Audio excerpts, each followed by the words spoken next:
Good morning mga ka-jewels.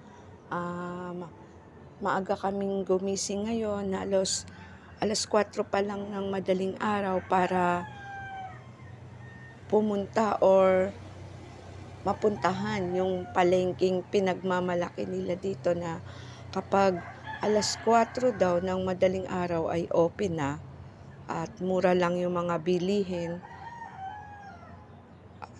At ito ay hindi umaabot ng mga alas 8, alas 6 pa lang daw wala na. Kumbaga, madaling araw lang talaga ito bagsakan.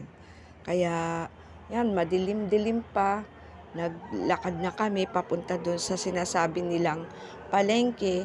At sa mga magtatanong kung saan ito nga pala ay nasa part daw ng Cainta. Hindi ko lang alam ang exact location.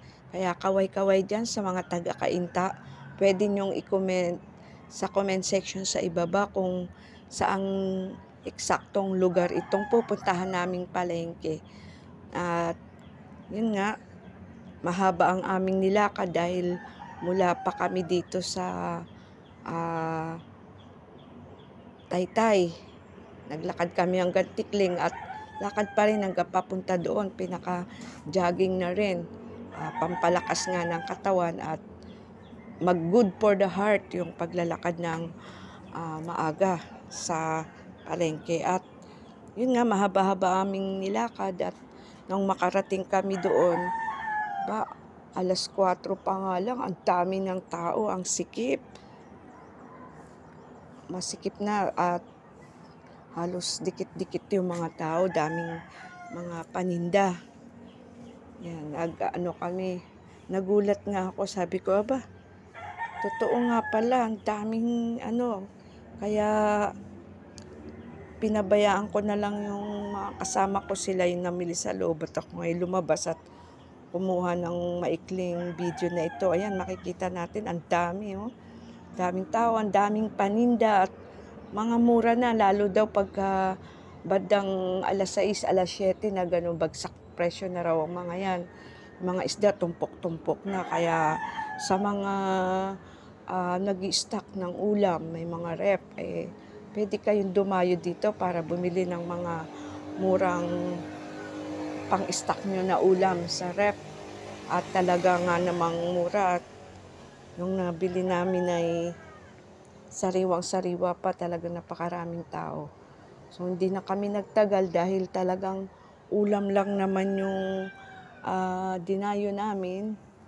Bumili lang kami ng ulam. Gusto na makaprito ng sariwa. Ay, ako'y napahikab pa guys.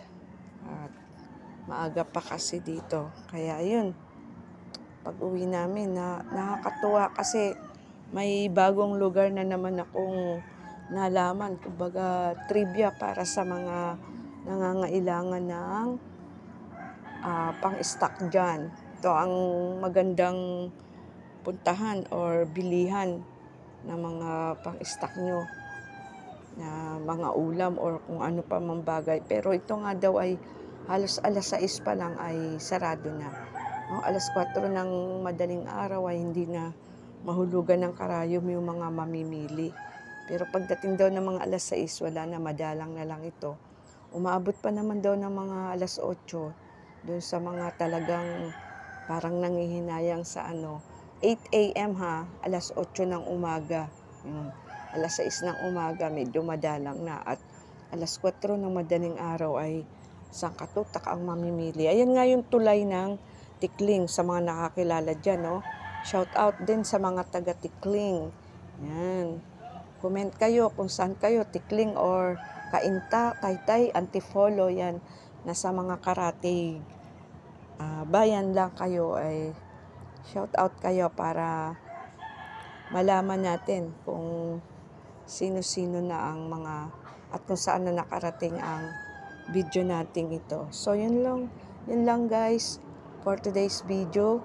Magandang umaga at harinawa ay mabunga ang ating buong maghapon.